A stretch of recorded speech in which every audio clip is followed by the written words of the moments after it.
This Civic Media podcast is sponsored by UW Organ and Tissue Donation. Organ donations are desperately needed, and now is the right time to become an organ donor. Talk to your family. Get the dot. Save lives. Go to heroicdeed.com. This is your WLAK Daily News Roundup for Lake Air, 107.5 FM and 1260 AM in Amory. For WLAK News, I'm James Kelly. The Salvation Army of Barron County is celebrating a strong fundraising effort through their Red Kettle campaign. According to organization officials, this season's campaign raised nearly $100,000, exceeding last year's total by about $8,000. They say volunteers for the campaign spent a total of 645 hours ringing their bells out in the community. The money raised will be used for the operating costs of the Family House Shelter in the county, which offers essential services for the unhoused population. The city of Duluth is taking action to slow the spread of an invasive species. City crews began removing about 100 dead ash trees near Amity Creek this week. The trees were killed by the invasive emerald ash borer, which as of last summer had officially infected every county in the state of Wisconsin. Department of Natural Resources officials say they expect the invasive beetles to eventually kill up to 99% of the ash trees across Wisconsin, leading many municipalities to begin removing those trees before they become infected. This year's Wisconsin Supreme Court race could be the most expensive in the state's history. Dane County Judge Susan Crawford and Waukesha County Judge and former Republican Attorney General Brad Schimmel will face off in the spring election with party control of the state Supreme Court on the line. Judge Crawford has raised nearly $3 million, while Judge Schimmel has raised about $2.2 million. Issues like voting maps, abortion access, Act 10, and the governor's veto power could be affected by the outcome of the race.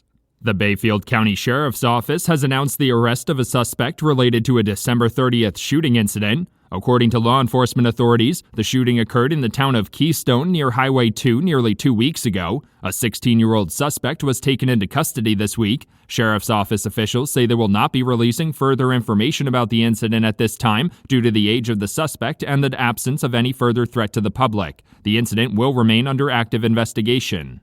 The Wisconsin Department of Health Services is reminding residents that it's not too late to get vaccinated amid an uptick in respiratory viruses. According to DHS data, only about 30% of Wisconsin residents have gotten a flu shot this year, and about 15% have gotten an updated COVID vaccine. Officials are also recommending more residents get vaccinated against RSV, especially pregnant women, older adults, and infants. The state has seen a jump in respiratory viruses this year, especially cases of whooping cough and norovirus.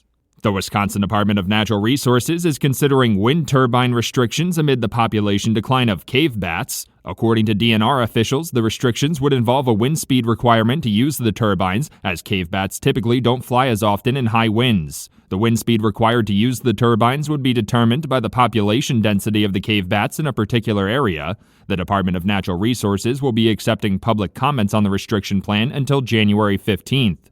A number of Barron County towns will receive portions of nearly $5 million in state funding to improve rural roadways. Recipients of the second round of Wisconsin's Agriculture Road Improvement Program awards were recently announced. The town of Clinton will receive about $2.2 million, the town of Barron will receive just under $2 million, and the town of Sioux Creek will receive just under $1 million. The program is meant to improve transportation efficiency in rural areas to cut supply costs for farmers and consumers. The city of Superior is considering expanding an initiative to add second-story housing options for buildings with ground-floor storefronts. Cities across Wisconsin are struggling with the increased price of homes and the overall lack of housing stock. Planning officials say the city of Superior needs at least 1,000 more housing units to meet the current need. One solution would be working with the owners of retail properties to create more housing in existing buildings with things like tax incentives or low-interest loan programs.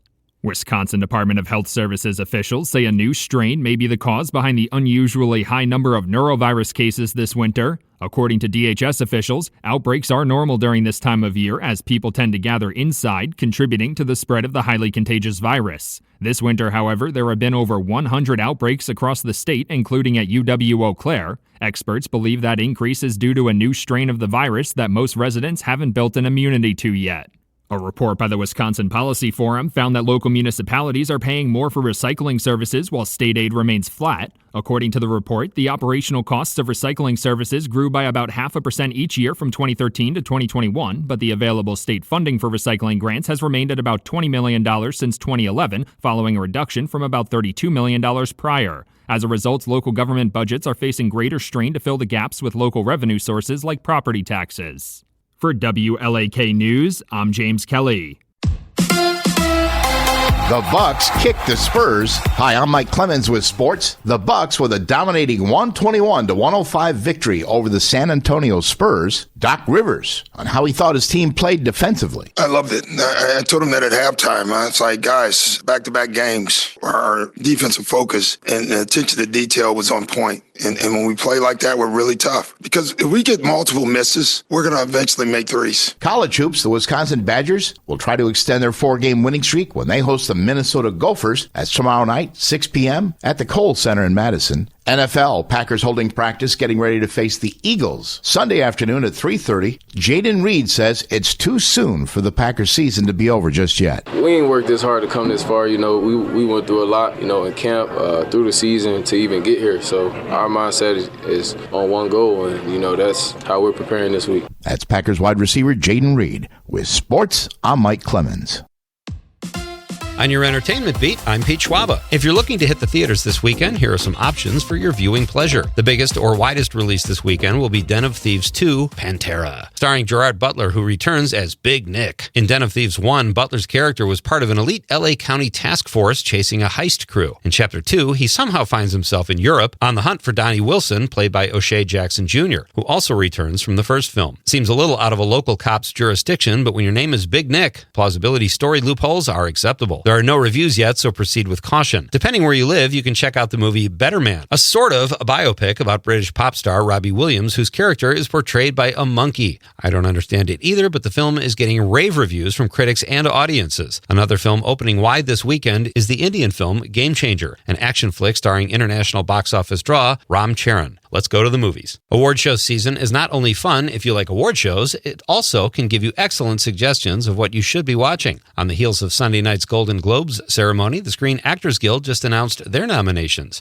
Leading the way in the film category was Wicked with 5 nominations. Not too far behind with 4 nominations was A Complete Unknown, the Bob Dylan biopic. Let's do a deep dive. One of the cool things about the SAG Awards is that they recognize entire ensembles when it comes to cast. A Complete Unknown and Wicked are both nominated in the category, in addition to Conclave, Honora, and Amelia Perez. Typically, when the movie wins for ensemble cast at the SAG Awards, it more often than not results in a Best Picture win at, wait for it, the Oscars. Cast Ensemble has been a category at the SAG Awards since 1995, and Variety reports that in 30 years, only 4 films have won Best Picture at the Oscars that didn't win for Best Ensemble at the SAG Awards. The effect of the fires in Los Angeles have been devastating. The ultimate impact on the entertainment business remains to be seen, but 2 notable premieres were canceled due to the fires, including Universal's Wolfman, which was scheduled to have its premiere at the TCL Chinese Theater Tuesday night. Jennifer Lopez's Unstoppable premiere was also canceled Tuesday night. There is no word on whether or not the events will be rescheduled. Wolfman is set to hit theaters on Martin Luther King Day weekend. Matthew Perry has managed to stay in the news fairly often following his mysterious death in 2023. His friend's colleague Lisa Kudrow made news the other day when she appeared on the Drew Barrymore show and told Barrymore that Perry gave her the famous Friends cookie jar from the set as a parting gift after the last episode. Kudrow added that Perry left a note in the cookie jar that she only recently discovered after his death. It is unclear why Kudrow checked the cookie jar after all these years. Maybe a serious case of the munchies. For more showbiz fun, tune in to Nightlight with me, Pete Schwaba, weeknights from 6 to 8 p.m. on the Civic Media Radio Network. It is going to be mostly cloudy today with a little light snow developing by later this afternoon. Our high right around 25. More light snow tonight. Overall, we're looking at a dusting at best. Not going to be a lot of snow. 17 our low tomorrow. Partly to mostly cloudy 24 with more light snow on the way by Sunday. I'm meteorologist Sean Cable. Temperature now is 10.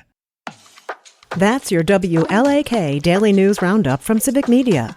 Subscribe to this podcast on Spotify, Apple, or wherever you find your podcasts. Find more news at lakeair.radio. The national news cycle never stops, but it can be hard to find news about your local community. Civic Media is dedicated to providing quality local and state news coverage across Wisconsin. With the Civic Media app, you can get notifications about local stories that matter to you and your community. Find the free Civic Media app in your phone's app store and choose notifications from the menu to tell us what kind of news you want to hear about.